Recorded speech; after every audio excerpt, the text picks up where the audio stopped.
Boa noite, ouvinte. Está começando mais um programa Vereda de Luz com o quadro Objetos Rituais da Umbanda com Reinaldo. Boa noite, Reinaldo. Boa noite, mãe Denise. Boa noite a todas as pessoas que estão nos ouvindo e nos assistindo, né? Agora é assim. Hoje qual é o tema? Hoje a gente vai falar sobre sacramentos. E o que você pode falar sobre sacramentos? Então, sacramento, ele é um ato, uma cerimônia, né, uma ação ou uma prática litúrgica, né, onde a Umbanda trabalha com alguns desses sacramentos que são parecidos com o da Igreja Católica, né, e que são mais ou menos o casamento, o funeral, o batismo, né. Outros desses sacramentos são voltados mais para dentro da Umbanda mesmo, que seria a iniciação dos médiuns. São mais rituais, né? Isso. O que significa sacramento? Então, o sacramento é o mesmo que sacralizar, né? Significa atribuir caráter sagrado ou a alguém ou a algo, né? Na Umbanda, os sacramentos eles são cerimônias eficazes, né? Realizadas durante o culto religioso. Da onde se originou a palavra sacramento? O significado você já viu, né? Sim. A palavra ela teve origem dentro do latim, né, que significa sacramento, né, que tem como significado o juramento. É isso. É bem simplesinho. E quais são os sacramentos, assim, dentro da Umbanda? Como eu já disse, né, anteriormente, né, dentro da Umbanda, né, possuímos o sacramento do batismo, que é a apresentação, né, e o batismo dos médiuns, que já é mais voltado para casa. Né. Também temos o casamento, a confirmação do médium e a coroação do médium. Esses são sacramentos dentro da Umbanda. Dentro da Umbanda. E quem pode realizar esses sacramentos? Então, o batismo ele pode ser realizado sempre pelo guia-chefe do terreiro e pode ser tanto para adultos quanto para crianças, né? Não tem restrição se a pessoa é média ou não da casa. O casamento ele é realizado pelo guia-chefe ou pelo sacerdote da casa, né? O responsável do centro, né? E também pode ser aberto para qualquer pessoa que adere à religião ou não, né? Precisa só acreditar dentro da religião.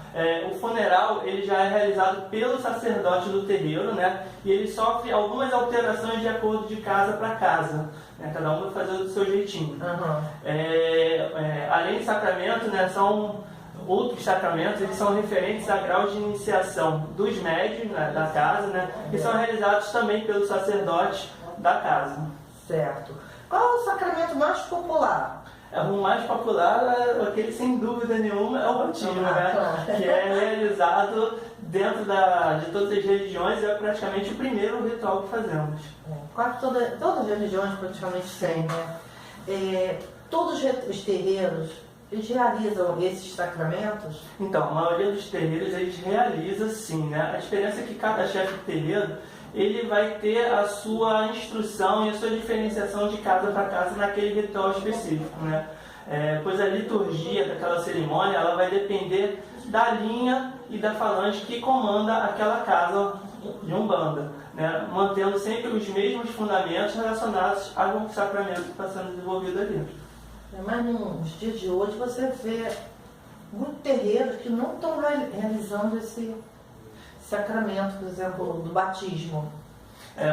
Sim, com certeza, né? Isso é uma coisa que vem acontecendo atualmente e existem muitos terreiros que realmente estão deixando de realizar, né? E estão dando pouca importância a essas cerimônias que realmente são muito importantes para a gente, né? Elas vão abandonando um pouco esses fundamentos divinos, né? E deixando essa força astral um pouco de lado que nos ampara nessas horas, né?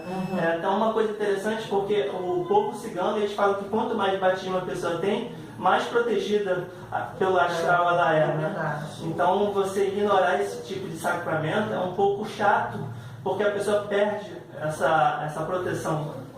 Então você está falando que o sacramento além dessa grande importância, ele é benéfico a quem recebe. Sim, são as proteções divinas para quem está recebendo, né, esse sacramento, né, que são sinais sensíveis, né, de intuitos para nos dar graças ao Deus e de nosso divino Zambi. Então, para a gente terminar, que hoje é curtinho, né?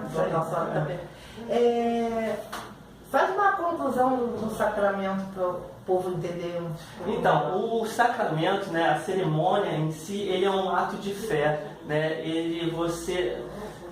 como eu posso dizer, você tem que acreditar naquilo que você está ali fazendo, né? Para aquilo ali ter sua força, ter sua receptividade, ter sua vibração divina, né? Tanto da casa quanto dos dirigentes, dos guias, para você. Porque é aquilo dali que vai estar marcando aquele momento e te trazendo um amparo divino e qualquer outras coisas que você possa auxiliar naquele momento. Então, a gente fica aqui pelo hoje, que o tema agora para lá vai ser todo sobre o sacramento, né? Isso aí. O batismo, o casamento, então vocês fiquem ligados para não perder, né? Hoje foi só uma introdução, depois vai falando batismo, casamento, funeral e os outros rituais de Neonombanda. Mais específico, voltado, né? Então, obrigada, Rinaldo. Boa noite, ouvinte. Fica aí que tem mais quadros aí interessantes. Uma boa noite, Mãe Denise, boa noite a todos. Boa noite. Boa noite, amigo ouvinte, irmãos de fé. Estamos entrando no ar com mais uma edição do Falando de Umbanda, através do programa Vereda de Luz, na rádio Web Sena. Aquele nosso encontro de toda quarta-feira, né, aquele bate-papo gostoso, sempre falando de Umbanda.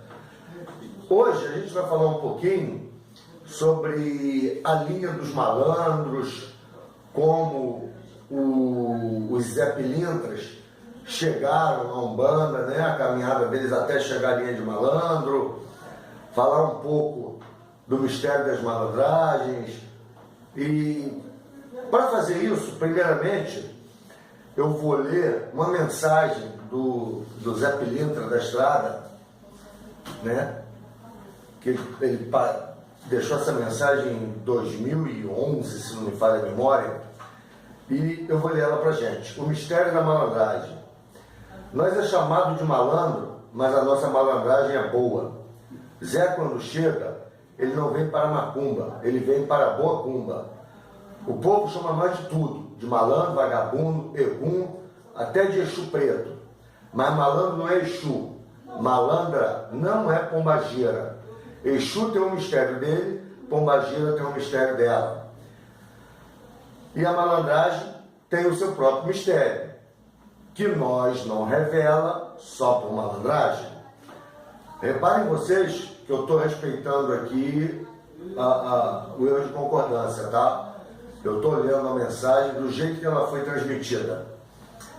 Todo malandro é bom de pernada, mas malandro não dá pernada para derrubar ninguém, a não ser a negatividade, a não ser os pensamentos ruins, os feitiços, e a maldade e a covardia.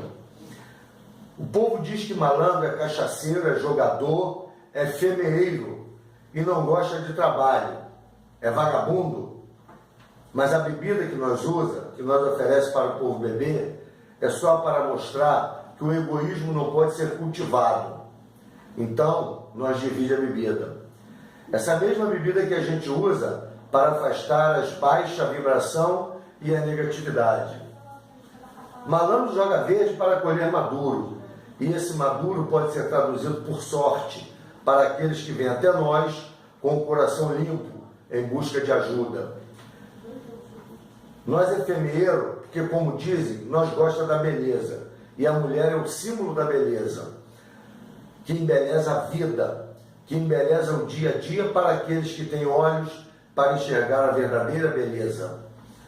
Malandro é irreverente, malandro dança, malandro canta, malandro bambeia para lá e para cá, sempre com seu andar malemolente, de urubu malandro. A irreverência da malandragem, junto com sua dança e sua cantoria, quando baixa no terreiro, é uma forma de afastar a tristeza, a melancolia, a amargura e a decepção do coração daqueles que estão necessitados. A malemolência, a ginga e o bambeio é para mostrar para o povo que é dessa forma que se enfrenta as dificuldades que têm que serem vividas nessa terra, sem perder o rebolado e sem perder a alegria de viver. Esse é o mistério da malandragem, seja malandro homem, seja malandro mulher. E duvida de um malandro quando ele se dispor a prejudicar quem quer que seja, porque esse é só um rufião achando que é malandro ou fingindo que é um. Verdadeiramente, a malandragem é uma linha de força, é uma linha de trabalho dentro da Sagrada Umbanda, e de vagabundo nós não tem nada. Está sempre no terreiro para dar um abraço aberto para aqueles que sabem o que é isso. E está sempre vagando no mundo, guardando e protegendo os caminhos daqueles que faz merecimento. Nós não conseguimos ajudar a todos, porque nós não é santificado. Só ajudamos quando temos a permissão da justiça divina, da lei maior. Isso é a malandragem. Eu sou só um pilintra catimbozeiro, lá do meu Pernambuco, que não gosta de covardia com criança, com mulher e com velho. Porque aí eu já não sei se respondo por mim. Salve a Umbanda, salve meu catimbó, salve Nossa Senhora da Conceição, salve a Bahia. Um abraço para todos. Zé Pilintra da Estrada. Bom, pessoal, vamos lá então. Falar um pouco da história dessa linha de trabalho dentro da Umbanda, né? Antes do surgimento da linha de malandro, nós tivemos o surgimento do Zé Pilintra dentro da Umbanda. E eles se chegaram na Umbanda não através da linha de Exu, mas através da linha dos baianos, né? Que muita gente até equivocadamente pensa que linha de baiano são todos da Bahia. Não. A linha de baiano, na verdade, quase que na sua totalidade, é composta por espíritos que foram iniciados, né, em algum sacerdócio quando da sua última encarnação na Terra. Esse sacerdócio pode ser umbandista, candomblecista, católico, evangélico, catimbó, xamã, não importa. Foram espíritos que passaram por iniciação religiosa. Tá? E por que Bahia? Porque na época, todo nordestino era chamado pelo povo aqui do Sudeste de baiano. Não importava qual o seu estado de origem. Fosse pernambucano, cearense, sergipano, rio-grandense do Norte, todos eram chamados, né, carinhosamente pelo povo aqui da região sul-sudeste, de baianos. E por isso surge na Umbanda a linha dos baianos, que reúne espíritos nordestinos iniciados em algum sacerdócio. E dentre eles chegou também o Zé Pilintra, né? A figura do Zé Pilintra. Com o tempo, por uma questão de afinidade, eles foram se alinhando com a linha de Exu, né? Os Pilintras, as Pilintras, porque também existe Pilintra feminina, a Maria Pilintra, a Rosa Pilintra, tá? Que são também mestres catimbozeiras, assim como Zé Pilintra é. E por aí foi, até que, por volta da década de 60, mais ou menos, surgiu a linha do malandro carioca, né? E aos poucos, o Zé Pilintra foi se juntando à linha dos malandros e hoje talvez seja um dos maiores ícones da linha de malandragem dentro da Umbanda. Muito embora muitas casas ainda, quando toca para Exu, os malandros chegam dentro da linha de Exu. Tem casa que ainda não divide linha de Exu e Pombagira com da linha de malandro. Junta as duas linhas numa gira só, né? Então, mas para a gente falar da primeira grande diferença, malandro não é Exu, malandra não é Pombagira. Exu é Exu, tem um mistério dele, que é o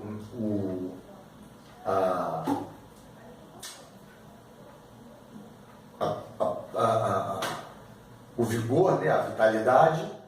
Pombagira tem o mistério dela, que é o desejo, que é a vontade, e malandro tem o mistério dele, que na verdade, até o Zé Pilintra faz uma citação a respeito disso, nessa mensagem dele, mas a grande verdade é que o mistério magístico da linha dos malandros ainda não foi revelada ao plano material, tá? Mas fique bem claro essa separação. Exu é Exu, malandro é malandro. Pombagira é pombagira, malandro é malandra. Eu já vi muita gente falando assim, ah, meu Exu Zé Pilintra. Não, Zé Pilintra não é Exu. Tá? Para isso ficar bem claro. Uma outra coisa, o malandro, ele não é essa figura pejorativa, né? Essa figura maldosa, essa figura errada, que a gente vê muita gente pregar por aí. Nada disso. O malandro, ele é o bom malandro, é o malandro da boa pernada, né? Quando ele dá pernada, que está dentro da simbologia, da característica da linha de malandro, não é dar pernada em ninguém. Ele dá pernada na negatividade, ele dá pernada na maldade, ele dá pernada na falsidade, na covardia, na magia negra, nos feitiços. Ou seja, o trabalho deles, e não podia ser diferente, porque está dentro da Umbanda, é voltado exclusivamente para a prática da caridade, do bem, tá? Uma outra questão, que eles são cachaceiros. Não, não são cachaceiros. Eles usam a bebida, como o Zé fala no texto dele, primeiro para combater a questão do egoísmo. Para mostrar que não se deve ser egoísta, porque quando a gente está numa gira de malandro, eles adoram dividir bebida com a gente, né? Bebe comigo, moço, bebe comigo, moça. Está sempre fazendo essa gentileza. Então, é uma forma de dizer que nós não devemos ser egoístas, nós devemos estar sempre prontos a auxiliar o próximo, a dividir com o próximo, a amparar o nosso próximo.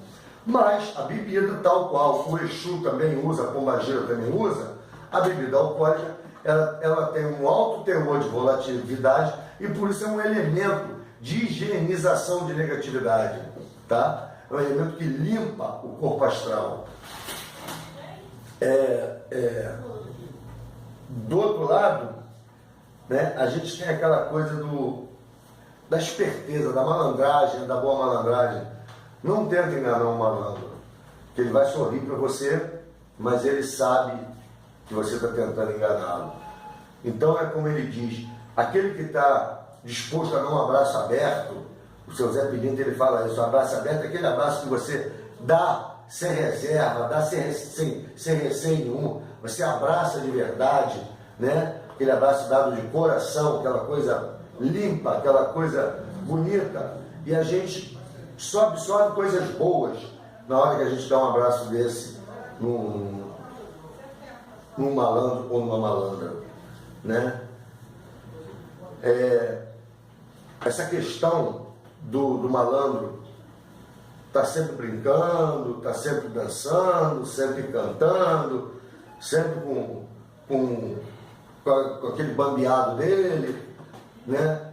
É porque uma das características desses nossos queridos irmãos é tentar levar alegria aos corações sofridos, magoados, né, decepcionados, tentar nos fazer ver que apesar de tudo, sempre vale a pena, sempre tem um caminho para a gente buscar a nossa felicidade, a nossa alegria, o nosso bem viver, né? Basta que a gente saiba zigue-zaguear, basta que a gente saiba, como é que ele fala,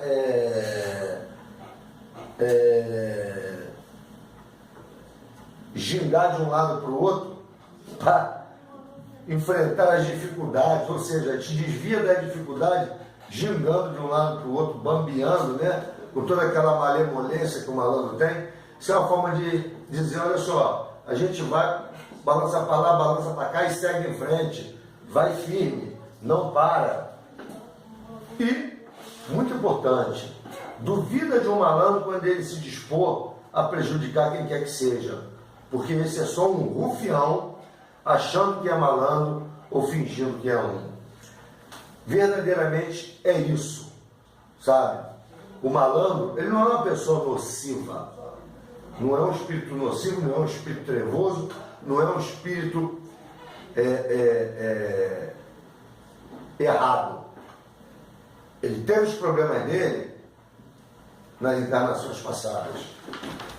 Mas se ele está dentro da Umbanda hoje, é porque ele tem o merecimento, ele alcançou a clareza mental, ele alcançou a sabedoria, vive para o bem. E eles compõem uma linha de força dentro da Umbanda, uma linha de trabalho verdadeiramente, né? E de vagabundo, na verdade, eles não têm nada, porque eles trabalham incansavelmente, quando estão incorporados nos seus médios dentro dos terreiros, e quando não incorporados, trabalhando na dimensão astral, sempre para tentar nos ajudar, sempre para tentar nos favorecer. Então tem sempre uma palavra de carinho, tem sempre uma palavra de incentivo, uma palavra de esclarecimento para melhorar o nosso estado de espírito, para melhorar a nossa condição emocional e nos dizer: segue em frente, vai firme, tem fé, que tudo vai dar certo. Bom, pessoal, por hoje é isso aí, tá? Então agora a gente entende lá o finalzinho, quando ele diz: salve a Umbanda, salve meu catimbó, salve Nossa Senhora da Conceição, salve a Bahia, numa alusão à linha de baiano, que foi através da qual eles chegaram na Umbanda, ok? Por hoje é só. Um forte abraço para todos vocês.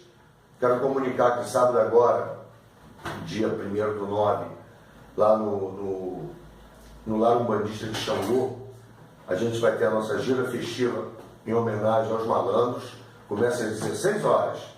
O portão fecha às 16 horas. Abre às 15 horas, fecha às 16 horas.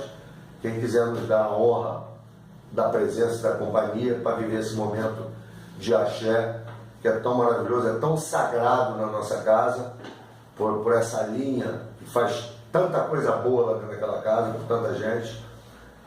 Vai ser um prazer recebê-los lá. Fiquem todos na fé de nosso Pai Oxalá e um bom restante de semana.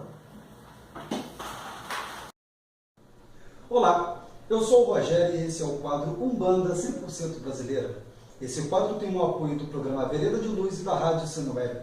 Aqui sempre teremos lendas, contos ou histórias sobre santos ou entidades da nossa querida Umbanda. Sigam e curtam a nossa página de grupo do Facebook Umbanda 100% Brasileira e fique sempre por dentro de tudo que falarei aqui. Hoje falarei sobre São Cosme e São Damião. Os gêmeos nasceram em Egeia, Cilícia, Ásia Menor, e tinham outros 3 irmãos. O pai foi mártir durante a perseguição dos cristãos na era de Diocleciano. Cosme e Damião eram médicos que curavam os enfermos, não só com o seu saber, mas através de milagres propiciados por suas orações. Seus nomes verdadeiros eram Acta e Pácio. Sua mãe chamava-se Teodata. Os gêmeos praticavam a medicina em Egeia e alcançaram, por isso, grande reputação. Não aceitavam nenhum pagamento por seus serviços e foram por isso chamados de anargiras, do grego antigo aversos ao dinheiro. Dessa forma, eles trouxeram muitos novos adeptos para a fé cristã. Quando a perseguição de Diocleciano começou, o prefeito Lisias mandou prender Cosme e Damião e ordenou-lhes que eles se retratassem. Eles se mantiveram constantes sob a tortura e, segundo a lenda, não sofriam nenhum ferimento por água, fogo, ar, nem mesmo na cruz, até que foram decapitados por uma espada. Seus 3 irmãos, Antimo, Leôncio e Euprépio, também morreram como mártires com eles. A execução ocorreu no dia 27 de setembro, provavelmente entre 287 e 303 d.C. Mais tarde, surgiram uma série de relatos fabulosos sobre os gêmeos, ligados em parte às suas relíquias. Os restos mortais dos mártires estavam enterrados na cidade de Ciro, na Síria. O imperador Justiniano I suntuosamente restaurou a cidade em sua honra e, depois de ter sido curado de uma doença perigosa por intercessão de Cosme e Damião, Justiniano reconstruiu e decorou a Igreja dos Mártires em Constantinopla, que veio a se tornar um lugar famoso de peregrinação. Em Roma, o Papa Félix IV edificou uma igreja em sua honra. A igreja grega celebra a festa dos Santos Cosme e Damião em 1º de julho, 17 de outubro e 1º de novembro, e venera 3 pares de santo com o mesmo nome e profissão. Já a Igreja Católica e a Umbanda comemoram no dia 27 de setembro. Cosme e Damião são considerados patronos dos médicos, cirurgiões e, por vezes, são representados por emblemas médicos e, popularmente, são os protetores das crianças. Bom, e esse foi o programa de hoje. Até a próxima. Tchau. Boa noite, ouvintes. Está começando mais um quadro Perguntas e Respostas com o Pai Getúlio de Xangô. Boa noite, Pai Getúlio, sua bênção. Boa noite, Mãe Denise. Meu Pai te abençoe, sua bênção. Minha mãe te abençoe. Ana Lúcia de Caraí. Já que existe a lei do livre-arbítrio, por que se fala em cobrança por parte dos guias espirituais? Ô, Ana Lúcia, olha só. Eu não vejo dessa forma, não entendo dessa maneira. Os guias espirituais, eles têm coisa muito mais importante que ficar cobrando coisa de médium. O que acontece é exatamente o oposto. A entidade, o guia, ele vai estar sempre onde ele tem que estar. Cabe a nós nos aproximarmos da entidade, do guia. E quando a gente começa a desobedecer, a gente começa a caminhar no caminho, na direção contrária. E a gente está se afastando dele. Quanto mais a gente se afasta, menos a gente tem proteção dele. Menos a gente fica debaixo das asas dele. E aí a gente fica entregue à própria sorte. Principalmente sendo médium, canal mediúnico aberto, você começa a se expor à ação nefasta dos nossos irmãozinhos ignorantes, né? Nossos irmãozinhos trevosos. Mas eu não vejo dessa forma. Tá levando costa de preto velho, tá levando costa de caboclo, tá levando costa de Exu. Eles não precisam da coça. A gente mesmo se carrega disso. Rosângela de Caraí. Gostaria de saber se em um trabalho de desobsessão, ao encostarmos a mão no corpo do médium que está fazendo a puxada, corremos o risco de absorver a negatividade do quiumba. Bom, vamos lá, Rosângela. Olha só, você já viu aquela coisa de quando uma pessoa toma um choque, se você botar a mão na pessoa, o choque passa para você? Passa se você não tiver com calçado de borracha. Se você tiver com calçado de borracha, não vai te acontecer nada. Ocorre o mesmo fenômeno, tá? Se você bota a mão no médium que está incorporado com quiumba, se você tiver com calçado de borracha, ou seja, se o seu padrão vibratório tiver num bom patamar de elevação, não vai acontecer nada com você.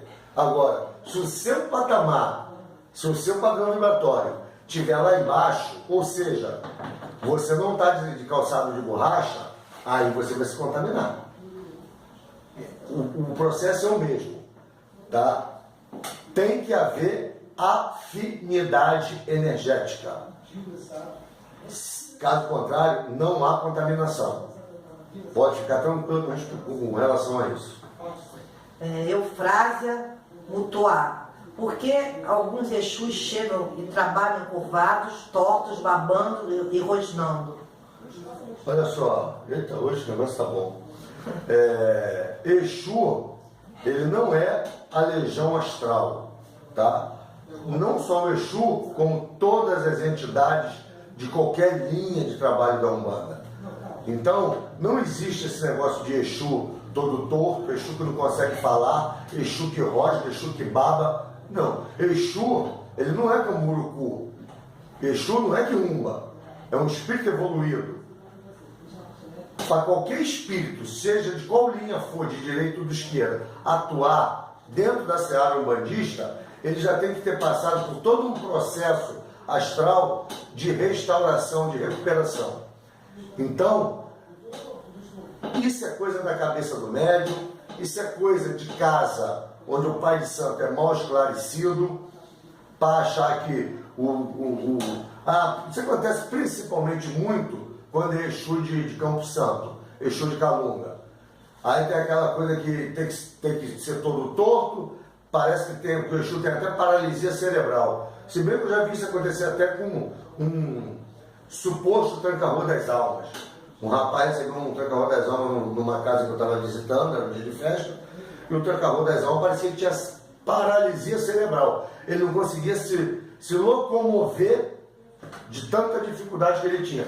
Claro, ou aquilo não era um tranca-rua das almas, ou a cabeça do médico estava completamente distorcida e o médico estava provocando aquilo. Isso não existe. Fernanda Neves, com quantos Exus e pombagiras podemos trabalhar? Olha só, é sabido que em cada linha de trabalho da Umbanda a gente tem uma entidade de cada regência, ou seja, de cada orixá. Agora, trabalha com um, trabalha com dois. Exu, né? Você pode até trabalhar com mais. Eu, por exemplo, tenho 4 Exus. De incorporar mesmo, é um só, que é o Tranca-Rua das Almas. Né? Aí eu tenho seu Marabô, mas chega muito de vez em quando, só chega para dar a saravada dele e vai embora. Né? Eu tenho um Exu de Calunga que chega só quando é preciso para fazer algum trabalho, mas chega a fazer o trabalho dele e também não fica. E tem um 4º Exu que de vez em quando chega para dar recado, tal, mas não chega em público. Né? Ele não gosta nem que divulgue que eu trabalho com ele.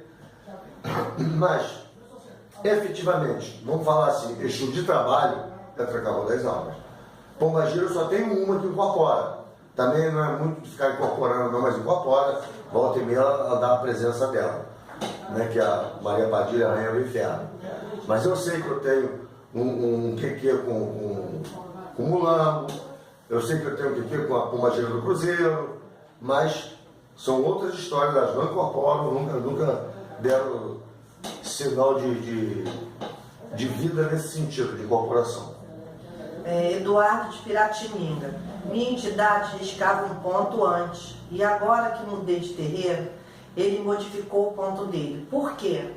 Para que serve os pontos riscados? Olha só, a entidade, primeiro ela tem um ponto de identidade dela, um ponto que é a carteira de identidade dela, né? Que diz se ela é um guia, se ela é um protetor, que diz qual é a regência dela, se ela tem uma regência cruzada, qual é o campo de atuação, se tem uma regência paralela, que às vezes pode ter até 3 orixás envolvidos no caminho dessa entidade, né? Se é um pai de segredo, se não é. Ou seja, tem todos aqueles traços que identificam a entidade. Agora, existem também os pontos de trabalho, né? Dependendo do trabalho que vai ser executado, ela vai riscar um ponto, determinando uma ordem à espiritualidade. Ou seja, é a ativação de uma determinada energia para a execução daquele trabalho. Se esse ponto da entidade aí, que está modificado, é em função, referente ao ponto de identidade dele, existem algumas peculiaridades que acontecem em algumas casas, né? De entidade trabalhar até com o nome errado, porque tem casa que se o pai de santo recebe o pai Ambrósio, ninguém mais pode trabalhar com o pai Ambrósio. Aí chega um outro pai Ambrósio lá e tem que dar o nome dele de pai Serafim. Então ele fica com o nome errado enquanto estiver lá. Pode ter acontecido isso. Agora, não é muito normal, porque a identidade é a identidade. Eu sou eu aqui em qualquer lugar. Não tem lugar certo, mas eu sei que eu sou. Meu número de identidade não vai mudar, meu CPF não vai mudar, a cor do meu cabelo não vai mudar, né? Agora, eu até estranho um pouco isso, mas pode ser em função da doutrina da casa, a entidade teve que fazer alguma mudança no ponto. Não é tão raro disso acontecer, não. Marcelo do Rocha, crianças podem participar da gira da esquerda e mulher grávida? Vai depender da casa, da doutrina da casa. Né? Eu já fui a casas aí que você vê uma gira de Exu, o que tem de quiumba lá dentro é uma coisa bárbara. Né? E quiumba atravessa mesmo. Ele assume um pouco de ilusão de um determinado Exu, de uma determinada pombagira, e se apresenta dizendo que é fulano de tal, e você consegue identificar que não é. Nesses casos não é aconselhado ter uma criança, não é aconselhado ter uma mulher grávida. Agora, numa casa bem firmadinha, onde os médicos têm plena consciência do processo espiritual, de como proceder para participar de um trabalho espiritual, de como proceder para entrar num processo de incorporação, não tem problema nenhum. Exu, pelo menos na minha casa, Exu é entidade de luz, trabalha para o bem. Exu é só guardião, só isso. Missa Neves, por que não se incorpora o Xalá? Porque dentro da tradição umbandista, Oxalá é o orixá maior, é o que a gente chama de síntese das 7 linhas. Então, ele não faz parte dos orixás que regem os nossos oris. Ele, na verdade, ele está em todos os oris, né? Mas não é o regente do ori. Não é aquele orixá que dá o nosso arquétipo humano. Ah, o cara é filho de Oxóssi, ele é mais calado, observador. Ah, é filho de Ogum, ele é agitado, ele se exalta por qualquer problema. Essas características que a gente fala aqui são inerentes aos filhos dos orixás, que muita gente acha bonitinho adotar o lado negativo das características do orixá. Muito pelo contrário, né? A gente vem sob a regência desse orixá para combater esses vícios negativos na nossa personalidade, no nosso caráter, na nossa índole. Mas isso é uma outra história. Então, na Umbanda, a gente não assenta Oxalá. E se não assenta Oxalá, se ele não vai no Ibá, ele não está na coroa de ninguém, nesse sentido já falar sacralização, de fundamentação. Fernando do Vital Brasil, o que significa orai e vigiai para um umbandista? Significa que todo umbandista, ele é um umbandista 24 horas por dia, não é só dentro do terreiro, quando está de roupa branca. E ele tem que combater as influências negativas dele, né? As tendências negativas, não influências, as tendências negativas, para que ele não sofra influência negativa. Então, é vigiar, é ficar atento, porque o dia a dia da gente, ele é atribulado, é atropelado, constantemente surgem situações que vão mexer com o nosso padrão vibratório, vão nos irritar, né? Vão nos deixar, às vezes, com raiva, vão causar uma certa reação mais agressiva de nossa parte. E aí que está o vigiar. A gente vigia para nos policiarmos e não deixar que isso aconteça. Quando a gente sentir que o trem está saindo do trilho, a gente ora. Então, a gente fala orar e vigiar, mas na verdade é vigiar e orar, para não deixar acontecer. Ai meu Deus, o André Luiz, né, que é um mentor kardecista, tem uma frase dele que diz a mesma coisa, que é fantástica. Ele diz: cuidado, seus pensamentos revelam suas companhias espirituais. Então, fica atento, cuidado com os teus pensamentos. Percebeu que os teus pensamentos não estão muito positivos? Trata de positivar o mais rápido possível, porque a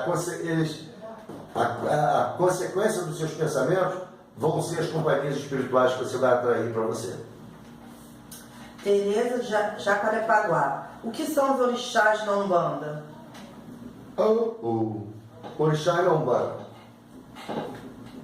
A leitura umbandista sobre orixá é de energia. Orixás são energias. Mas de onde vêm essas energias? Para nós, elas se manifestam através dos reinos naturais, através da água, da terra, do vento, através do fogo, do vegetal, do mineral, por aí vai. Mas elas vêm, de verdade, de Olorum, de Zambi, do Olodumare, de Deus, use o nome que quiser. São energias, né, que emanam de Deus e se manifestam ao plano espiritual, nós, encarnados e desencarnados, através dos reinos naturais. Tá? E são essas energias que nos regem. Não aquela energia natural que está lá no reino, mas essa energia ela passa por um processo de desdobramento e, no nosso Ori, são energias mistas. Não é nunca uma energia pura de um orixá só. Tem sempre o concurso de uma segunda energia. Há correntes que defendem que pode ter até 3, 4 energias, né? Mas a gente não pode deixar de colocar aqui que tem aquela energia que é a energia regente, a energia que define o nosso arquétipo. Mas todas as outras energias, ou seja, as 7 energias estão presentes e vibrantes no nosso chakra coronário, na nossa coroa, no nosso Ori. Onde tem um orixá à vista, tem todos os outros ocultos. Essa é a filosofia da Umbanda. Elizabeth Freguesia. Qual o significado das 7 linhas da Umbanda e quais são? Bom, aí me pegou, né? Tá falando que linha de orixá ou linha de trabalho? Nós temos as linhas de orixás, né? Que você tem Oxóssi, Xangô, Ogum, Inhaçã, Nanã, Iemanjá, Oxum. E aí a gente tem, no contraponto de Oxalá, Omulu. Oxalá é o branco. O branco é a fusão de todas as cores. Se você misturar as 7 cores básicas, até na física, você vê isso no disco de Newton. As 7 cores básicas, se você misturar, elas dão branco. Se você tirar todas as cores, você tem um negro. Então, na Umbanda, o Mulu é representado pela cor negra, Oxalá pela cor branca. Tá? Isso não é um demérito para o Mulu, não, pelo amor de Deus, hein? Não tem demérito nenhum. Ele é um orixá importantíssimo, que merece até altar exclusivo para ele. E dentro da casa, não é lá fora não, como muita gente acha que tem que ser. Então essas são as 7 linhas de orixá, mas nós temos as linhas de trabalho também. Você tem caboclo, preto velho, criança, Exu, boiadeiro, baiano e cigano. As 7 linhas básicas são essas. Tá? Para que serve? Cada linha de trabalho dessa, ela tem uma missão específica. Cada uma representa uma coisa. Você pega a criança, ela representa a primeira fase da vida. O caboclo, ele já representa a segunda fase da vida, que é a fase adulta, a fase do vigor, a fase da gente fazer coisas, construir coisas. Preto velho já representa a terceira idade, a terceira fase da vida, né? Que é a fase da sabedoria, da paciência, da ponderação, do equilíbrio. Aí você